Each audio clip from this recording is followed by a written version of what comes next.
Taxação de dividendos e fim do JCP. Realmente não tá bom pra gente. A maioria dos deputados aprovam o fim da isenção dos dividendos. E eu vou comentar agora o que isso significaria para as empresas. Vamos ver como é que tá essa pesquisa, para onde os rumos podem ser tomados daqui em diante, tá? Isso aqui foi uma pesquisa que fizeram com os deputados e o resultado não é muito bom pra gente neste momento. A bolsa também enfrentou hoje a 13ª queda consecutiva, mas é basicamente a mesma narrativa de ontem, tá? Então hoje eu vou só complementar rapidinho, mas é bom você conferir o vídeo de ontem, que lá tá bem completo toda essa situação que está acontecendo.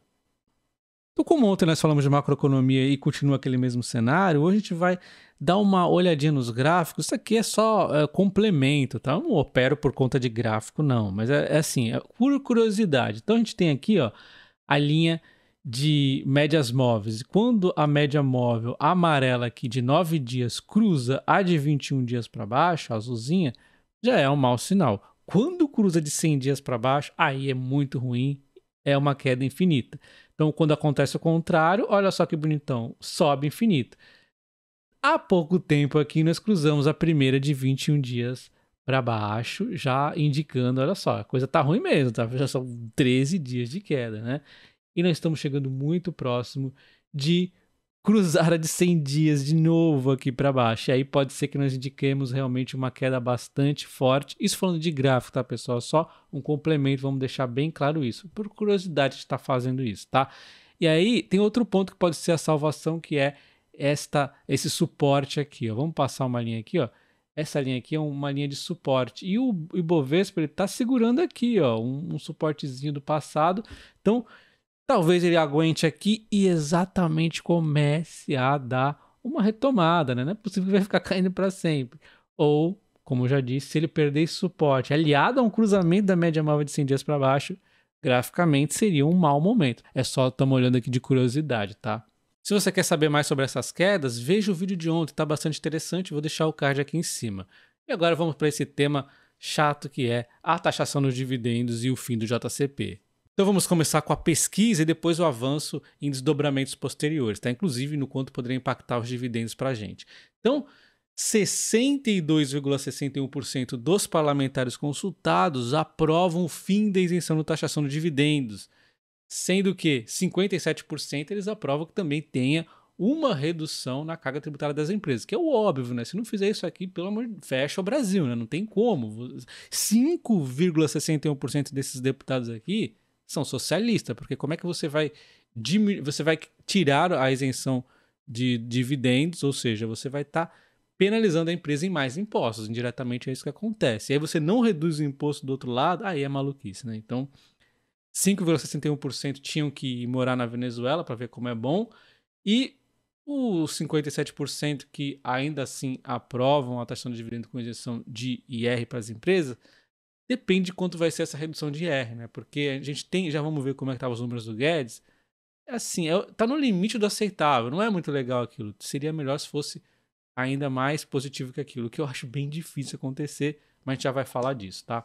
Já o JCP, que na minha opinião deveria ser eliminado, porém com uma compensação para as empresas, o que eu acho que não vai acontecer esse cenário, a proposta inicialmente é simplesmente tirar o JCP, e aí as empresas que pagam mais JCP, principalmente o setor financeiro que tem impostos maiores, os bancos aí, né, realmente vão sofrer um pouco mais. A gente já lembra aqui de diversos bancos pagando quase tudo em JCP, o Banco ABC só paga JCP, por exemplo. Então, teria um impacto aqui por conta do fim do JCP sem uma compensação, que é o que deve acontecer. Só que nesse caso, os deputados estão divididos entre retirar o JCP ou não, o que eu acho estranho, né? Eles poderiam estar divididos e não ter uma redução compensatória, mas o correto seria, na minha opinião, tirar o JCP, deixar só dividendos, né?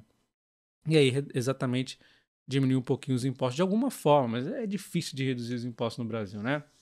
Enfim, eles consultaram 107 deputados, pegaram de diferentes partidos, tentaram manter a proporcionalidade para representar realmente a decisão de todos os deputados, né? Para fazer aquela amostragem mais assertiva o possível. Então esse foi o resultado, 62,61% estão querendo realmente o fim da isenção dos dividendos. Vale lembrar que vai depender um pouco do texto também, depois ainda tem que ir para o Senado, a gente viu que no ano passado barraram ali no Senado, querendo mais alterações, enfim, né? Só que a gente sabe que tem muita politicagem também por conta dessas decisões. Às vezes o cara fala, não, eu não vou aceitar, aí faz um acordinho ali, ele aceita assim, que nem é a questão da proposta que emperrou ali. Enfim. Então, só para contextualizar como que surgiu a isenção dos dividendos e o JCP, foi ali em 1996, um pouco depois do Brasil experimentar uma queda fortíssima na inflação. A gente era uma bagunça antes no Brasil, né?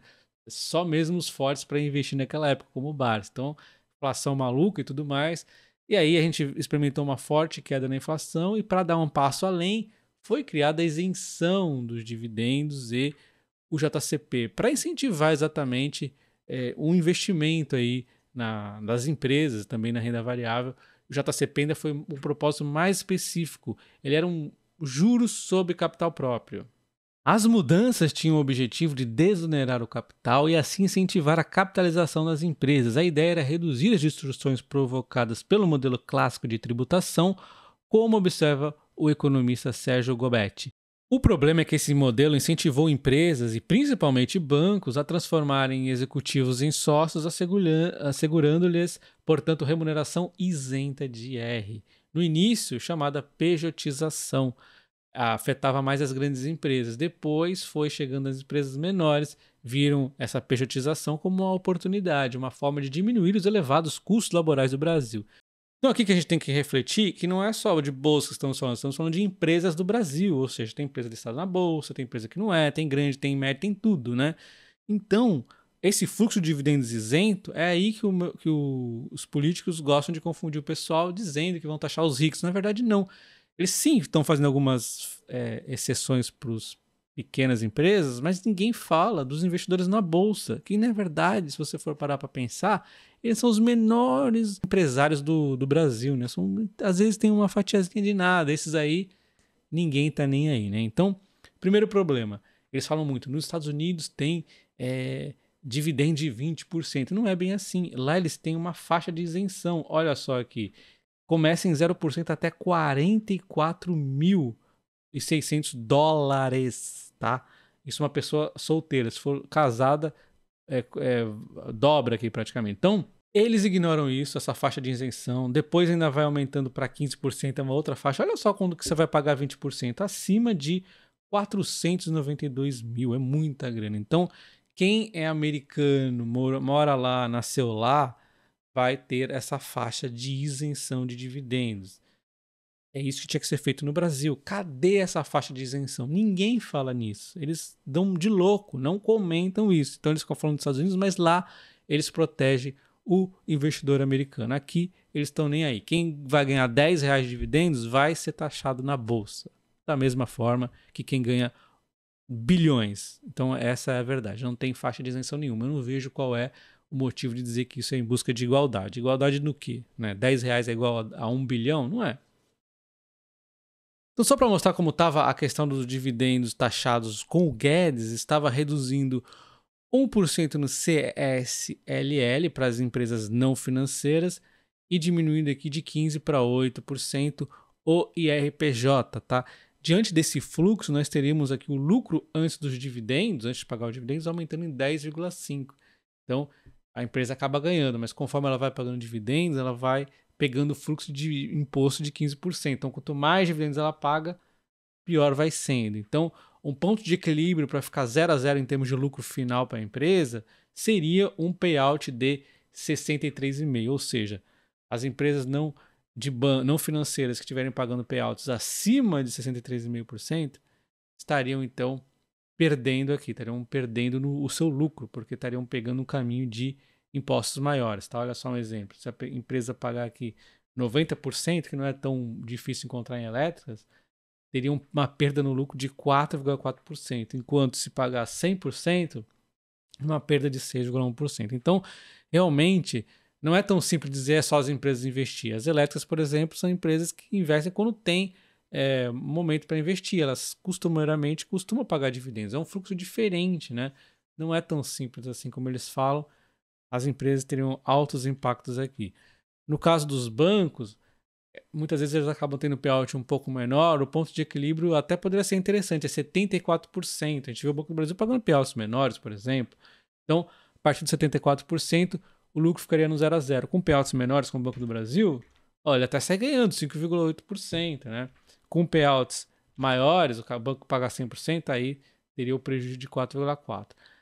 Porque a redução dos impostos proporcionalmente aqui nos bancos acabaria sendo maior, porque eles têm impostos maiores, de M1 no CSL também e de 15 pontos no RPJ também, mas no fluxo aqui do lucro teria um aumento de 12,5, tá?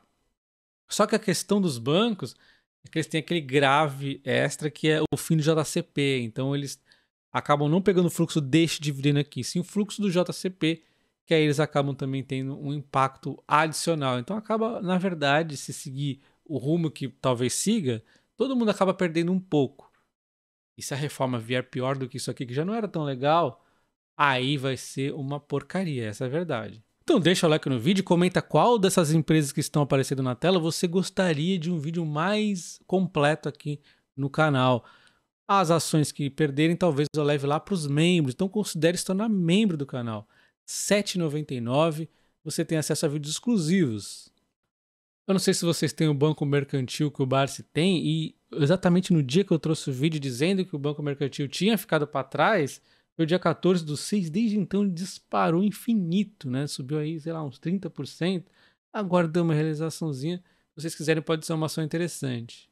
O Banco ABC que eu falo dele antes de ninguém pensar sobre esse banco. Tem a Unipar, que também é do Barsi, a Jales Machado, que eu já falei pouca coisa, não tive um vídeo exclusivo sobre ela, e a Klepper Weber, que uma ação que eu tô a fim de falar também, se vocês quiserem. Deixem nos comentários quais delas a gente deve falar.